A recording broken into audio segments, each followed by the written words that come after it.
Good morning, good afternoon, or good evening, depending on where you are in the world. Welcome to Let's Talk with Guy Strebos and Mick Adam. It's the half hour that we dedicate to giving our opinions about LinkedIn and sharing what we know about LinkedIn. Good morning, Guy. How are you today? Good morning, Mick. I'm doing okay. Good. Full of energy for the rest of the day and the weekend. Yeah, it's Halloween. Are you going to get the ghosts out this weekend? I have nothing, really nothing with Halloween, Mick. We have Me here in neither. the Netherlands the 11th of November, which we call St. Martin, and Okay. all the children come by Yep. trick or Yep. treat. Yep. But it's not my Okay. event or party or whatever. Okay. But Well, next, the 11th of November is actually Armistice Day, so we don't. We also have Saint Martin in certain parts of our country, but most kids are waiting for Sinterklaas on December 6th. So yeah, it's December anyway, 5th. It's December 5th in the Netherlands. yes, it is. It's a day before in the Netherlands. Exactly. Um, Anybody listening, if you have any questions, you want to contribute anything, use the comments and we'll try and pick them up as we go along. But let's start today with what do you want to talk about, Guy? Have you seen anything interesting, new, or challenging? Well, the thing is, I had this video call yesterday with a guy from Mexico. He's Mhm. joining the board of directors of a big corporate company, Okay. active in material technology and energy. Hmm. Um, and I was he was guided to me through Hanneke Andriga, who is Hmm. a fellow LinkedIn trainer. So it's always nice to collaborate with other LinkedIn trainers, saying, "Well, you're more focused on international business than I am. Yep. Can you take over this client?" Hmm. It was nice. And the other part, when I did have the discussion with this gentleman, also nice to see that a person in his position is taking up LinkedIn seriously. Okay. So he's starting his new position. It will be announced internally, not Hmm. externally yet. Hmm. But he wanted to make clear that his LinkedIn profile was up to date, up to speed, and shown the right tone of voice Hmm. for a new role.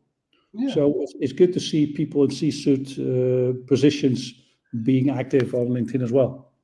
Well, actually, I'm in a similar situation where a client or a prospect asked me to do something similar, and one of the jobs was to visually enhance their profiles. And like Anneke, I used somebody else in my proposal who is better suited for the visual component. I mean, I could kind of come up with what I need to, but I feel that it was since it was a C-suite, it is probably important enough to have a professional who does this join me in creating those or that person's profile. So Yeah. um, And the other, the other collaborating is interesting, good. and the other interesting thing was, Mick, that he moved from Italy to Milan to Amsterdam. And the thing that surprised him most, that he was his profile was visited and he was offered propositions by recruiters and headhunters Hmm. since he moved to Amsterdam. And basically, I told him, well, Amsterdam is perhaps a more international place to be when recruiters, headhunters are looking for people in your position. Hmm. Yep. And also, um, we talked about this many times, and we will talk about it also at Uplift Live next March Hmm. about cultures and bubbles, network bubbles that we live in. So Exactly.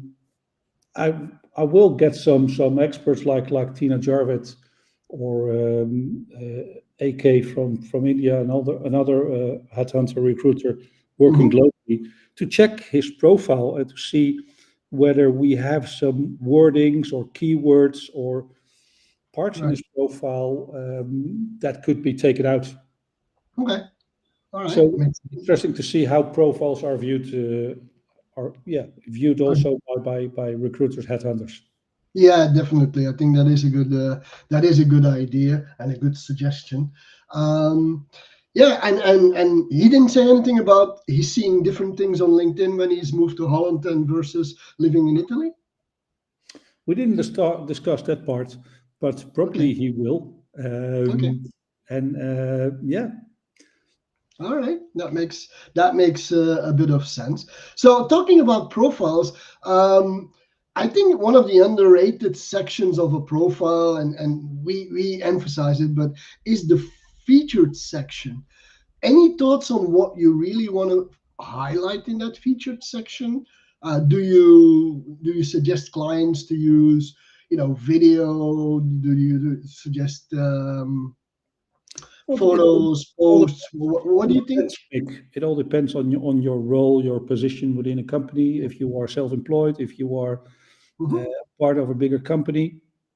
So talking about people self-employed, mhm, you could add a post where you make it easy to book to make a booking, to make a reservation in your agenda. Yep. That's a possibility. Right. You could have a white paper or a cheat sheet Mhm, in your featured section where you show your knowledge or your expertise. When you work in a bigger company, yeah, it's a different situation, I guess. You could have an event, upcoming event, if you are visiting a trade show, mhm, things like that, a new product that will be launched, yep, information about the company.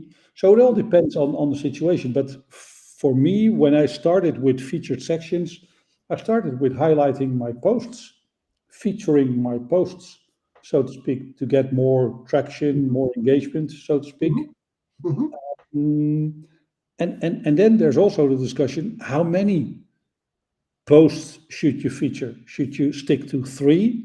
In the mhm, beginning, we had some. Well, the visuals were a bit different, broader, I think. yep, Then they changed it so the third post was shown in half, yep, uh, correct. making it like a teaser that you would Yep, click to see more.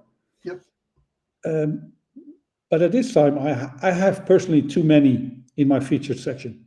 I have to clean it up again. okay. Well, What's the your thing is, LinkedIn will show you up to 3 full, and then you'll get a little arrow saying there's more. And then LinkedIn will actually will show 5 if you really want to, and then it says more if you have more items in there. But I guess the big question that I always have is, you see people putting a post, a true post, something they've posted on LinkedIn, but sometimes they you do a PDF document or a link to a YouTube video. Is there a preference on your part or not? What do you mean a preference? To feature actually posts versus, for example, a newsletter or a video or a PDF document. For me, it's a mixture. It's mostly visuals, photos. Yep. For example, my first featured post is a post about why your LinkedIn feed often feels irrelevant and how to fix it. Okay. Second is about the LinkedIn growth Mm-hmm. globally, and the third post is you and me, our upcoming presentation at Uplift Live. Yep. And fourth is an introduction, and this is a thing that not many people have. I made this post, well, I wrote this post 7 years ago, but it's still very actual, very, how would you say it, up to date? Yep. Up to date. Yep. I I'm know the lucky, feeling. I'm lucky to have a name, Guy, which in English is, well, Guy. Yep. So the title in this video, it's a very short animated video 2.5, 2.10 minutes. Who is this guy? Well, who is this Guy Strijbos by my family name? Right. So it's just a small introduction video that I did send. I don't send it a lot nowadays, but I did send this introduction video to all my new connections just to show them, well, who is this guy? What can I do for you? Where do I come from? What was my previous career? Right. Cool. And people get a smile on their face when they look at this video. Yep. See why. And people should do this more, I think. A small introduction video with the tools we have nowadays. There's so many possibilities with AI. Then it used to be, well, 7 years ago, you had to buy this tool to create a video. True. I agree. It's a very smart idea. Is when especially when you get connection requests from people or you connect with people without a message for a good reason, then it's a good idea to follow up with a video like that. I think it can be a very powerful way to start a conversation that might go beyond, nice to be connected type of thing. Absolutely. So that's a great idea. And you mentioned featured section is an undeveloped part of our profiles for many or undiscovered. Yeah. But the same goes still, Mick, with skills. I still see so many irrelevant skills on people's profiles. Yeah, but I think a lot of people don't, and that's my sentiment or my feeling is that a lot of people never even look what's in there. And in the past, let's go back, like 5 or even more, 10 years, when LinkedIn kind of pushed us to endorse our network for certain skills or add new skills to the list. And people just accepted them because it was nice to get endorsed for something. I mean, today you end up with a lot of skills that are probably not really relevant. And then the question becomes, do you delete some of these irrelevant ones? Well, it all depends on your situation. If you are in, for example, IT, and your job is really, really high demanded, erase some of the skills if you don't want to be found by recruiters and headhunters. But same goes, for example, if you live in the Netherlands and you have Dutch in your skill section. I mean, is it relevant? I always ask people, is it relevant or not? Yep. Or for example, Office or Excel. Yep. I mean, if you are 80 years old and you have Excel, perhaps it is added value. But if you are still in your working age, if you are 20, 30, 40, 50, well, don't put Excel or Microsoft Word in your skills. I agree with that. I see that very often. The language that is added, like I speak Dutch, or as you said, or I can do Word or Office. It's such a waste of that skill, and especially if it's in the top 2 in your list, because that is what gets shown to your target audience or people who visit your profile, and then you have those 2 skills that are kind of irrelevant because A, everybody has them more or less, and B, are they added value to what you want to move what you want to show people? And the fun thing is, Mick, that people endorse other people for speaking Dutch. Yep. I mean, if you're born in the Netherlands and you speak Dutch, well, congratulations. It's the same with I can ride a bicycle. Yeah, every Dutch person can ride a bicycle. Yeah, no, that is true. I think, but people, like I said, people don't realize that they can delete or add new skills. People don't also realize you can reorder them, which is exactly. You reorder the skills. Hardly any person I meet in my trainings has ever reordered their skills.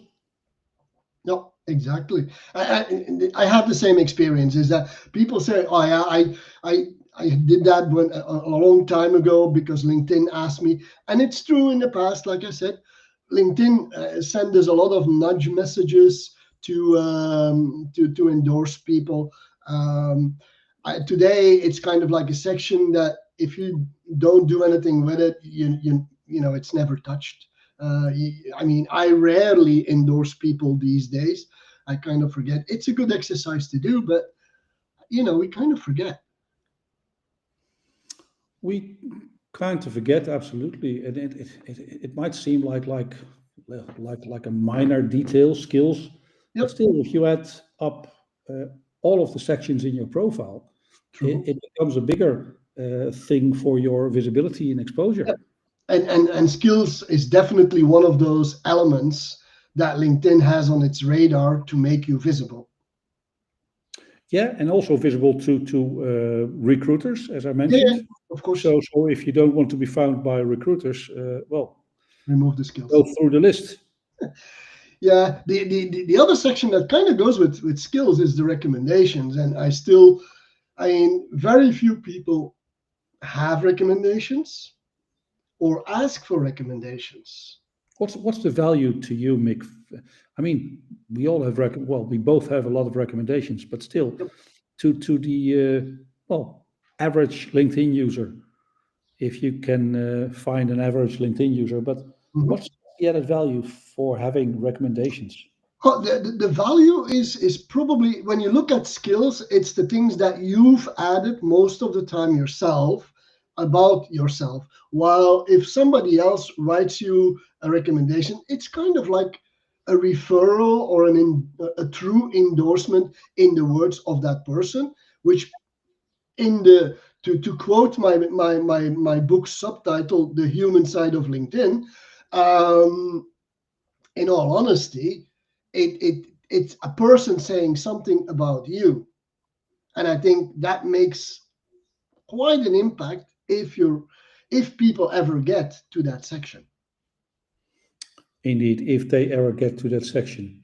But And most of the time, people ask for a recommendation when they leave a company or when they take another step in their career, which is a pity because, well, all of a sudden they have then 10 recommendations or five recommendations. Do it gradually, and also within your current job, you can ask for a recommendation to a supplier, to a client, to a yeah, colleague. it is something that is often forgotten, and people don't have that in their mind. There is another element that comes into play, especially in Belgium. I'm not going to judge for the whole of Europe, but certainly in Belgium and the southern countries, is that asking for a recommendation is not really done. It's kind of like you don't ask somebody for a recommendation. If they feel you earned one, they'll give me one.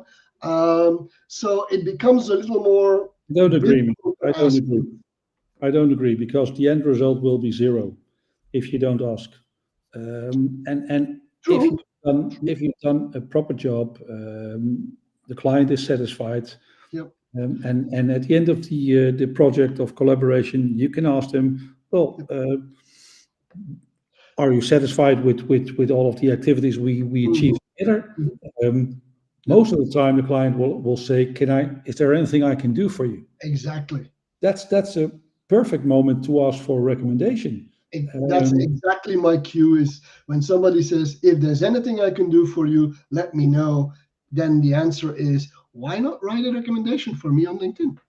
yeah, and then again, they find it very difficult to write that piece of text.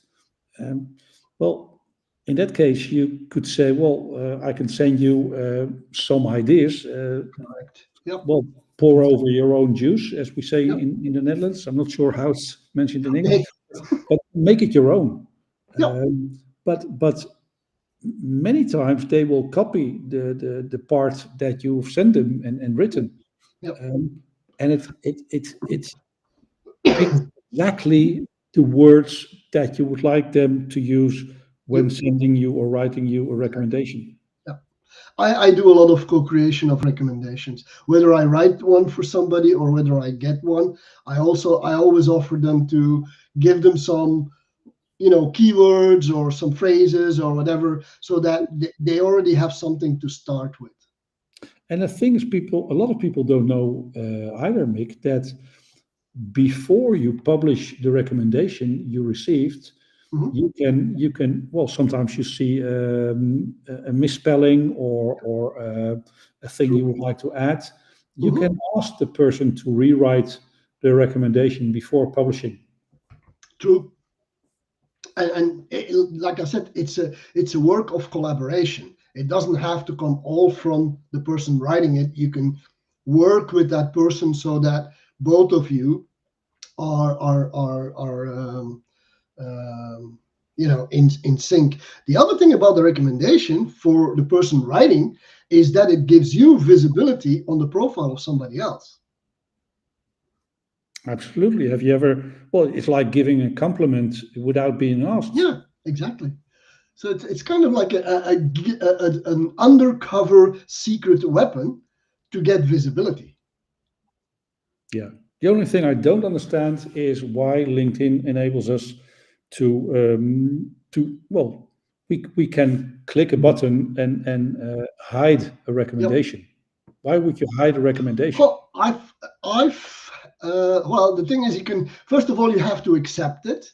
The other thing is, if, for example, that recommendation is no longer valid, or you have a non-friendly discussion with a person that has given you a recommendation, you might want to consider, hiding that recommendation either temporarily or permanently. I can see why that would be an option, or I mean, for me, that is an option. I've actually rejected certain recommendations. Yeah, okay, but then delete the recommendation. But I've also that's easier. But I've also hidden some at some point, because the water between me and that person came too white, and I kind of like, okay, I don't want to give the person the visibility on my profile. Plus, it doesn't really sit well with me to show this recommendation now, and then eventually maybe I'll show it again. I'm not sure what happens if you hide a recommendation. Will it also disappear on the person that gave the recommendation? Yes. I guess so. Yes. Because it's no longer publicly available. So. Yeah. Okay. But I get your meaning. When it's temporarily, it's not a fit temporarily. Yeah. You change position or you change careers, then it well makes sense. How often should you get a recommendation? How often? How often do you get an updated, additional recommendation? Well, the last recommendation I received was from June this year. And I think when we check out all of the profiles globally, I'm in the top 1%, I guess. Yes. Because sometimes people have recommendations from, 10 years ago. Definitely. There's not a set rule, I guess, but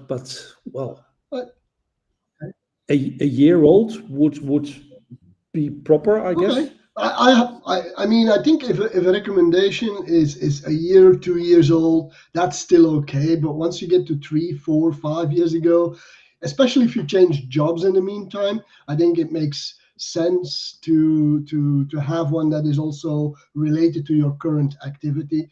So I advise my clients most of the time to get at least one new recommendation every year. Okay. I must confess, I don't give them that much. The last one was from, February this year. Okay. But the previous to that was from April 24.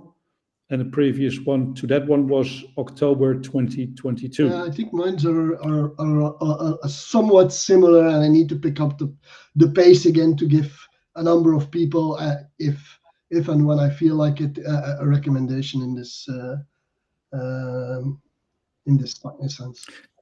And of course, Mick, it must be a genuine Of recommendation, course. not a No, no, blog no. post. It's not to draw attention. It's to support the person in what they do, and it's given with the actual, the good heart and for the right reason.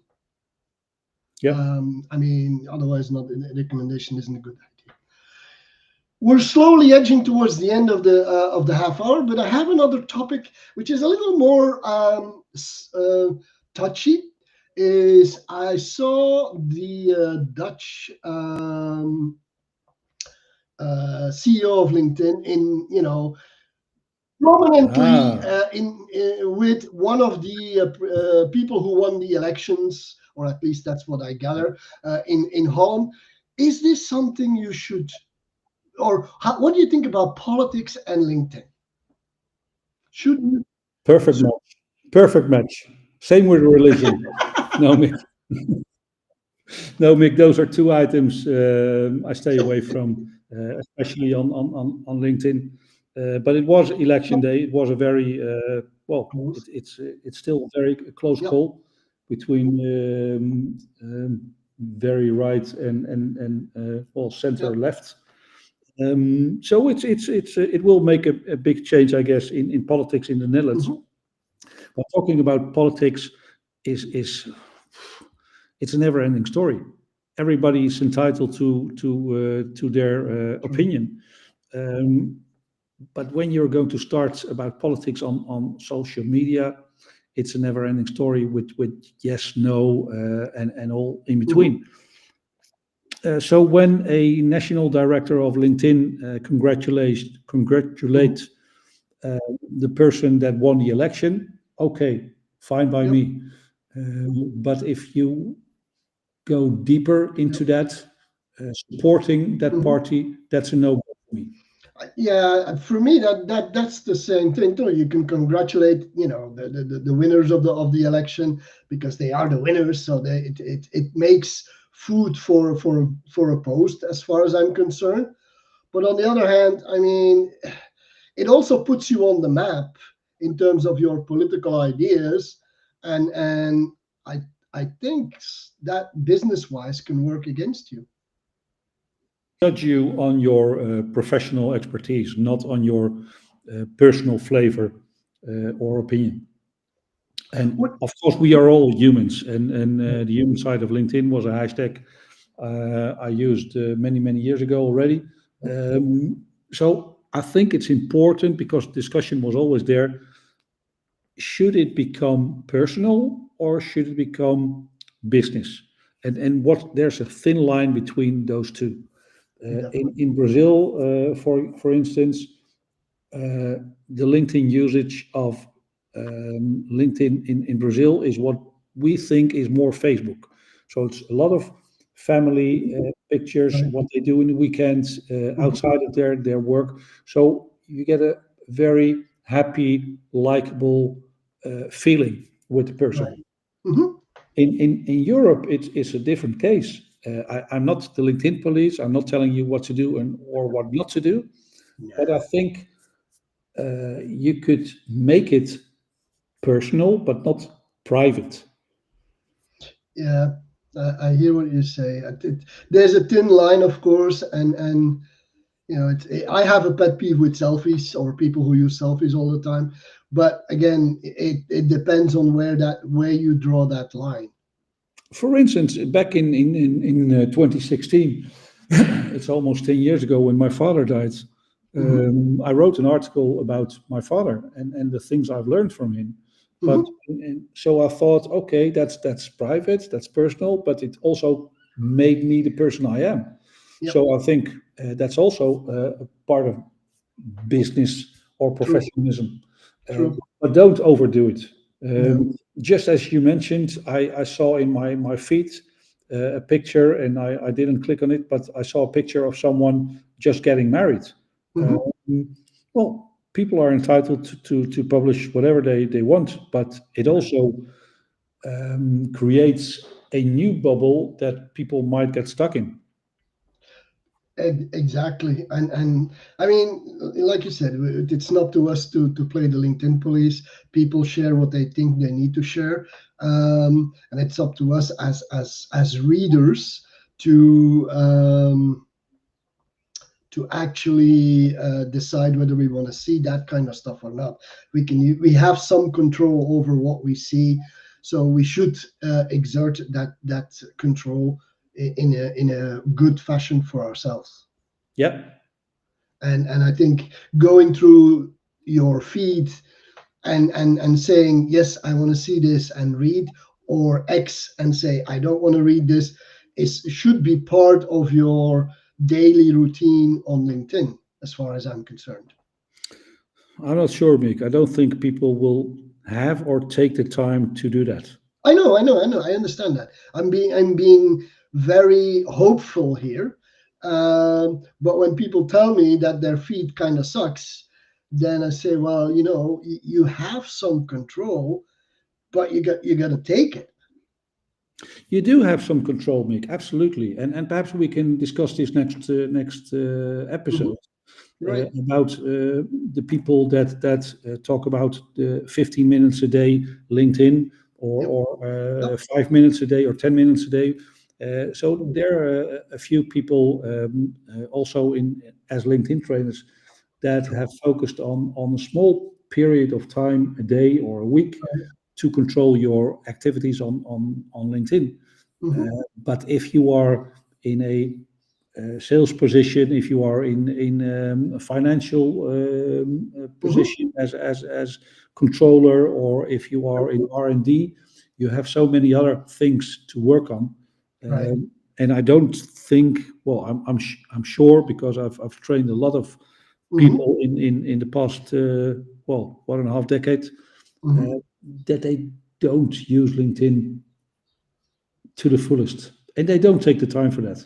No. People don't take the time. They see LinkedIn as a time waster, or a time, no, not a time waster, a time consumer. Hmm. And they, but that has a lot of different reasons, and we could go in half an hour about this. But I think we should slowly wrap up for today. It's a good topic to come back to next week, or the next session in English, and to talk about the sense or the nonsense about daily routines, even weekly routines, even monthly routines. Yeah, and I just wanted to end up with a compliment for John Spirian for taking over the podcast Okay. from Mark Williams. Yeah, So no looking problem. forward to hearing the episodes and learning more also through that channel about LinkedIn. And we already have I don't know if you listen, but there's also already a bit of music available that will do the intro of the new Informed podcast that Yeah, you and I are looking forward to. interesting developments, Mick. Yes, indeed. All right, it's 9:33. Time to wrap up. Everybody who chimed in for listening, thank you for listening. Today, only John had a comment that he didn't hear us on the desktop, but on his mobile it was okay. So there's another glitch. We'll be back next week with a Dutch version of our weekly talk, and in 2 weeks we'll be back with the English version of it. In the meantime, Mick, teaser, good luck with your book. Thank you, thank you. It's all about consistency of writing, which is kind of like something which is kind of like a common thread going through the book and through LinkedIn as a whole, because trying to come up with the content is really simple, but putting it in a book format is a different thing. That's why I wish you all of the luck, and I'm looking forward to read it when it's finished. Yeah, you'll definitely have a copy when I finish, and you might actually be asked to read it as a proofreader. Okay, Mick, always. All righty. Have a wonderful weekend. Enjoy Halloween and all the other stuff if you're into this. And we'll be back next week. Okay, speak soon.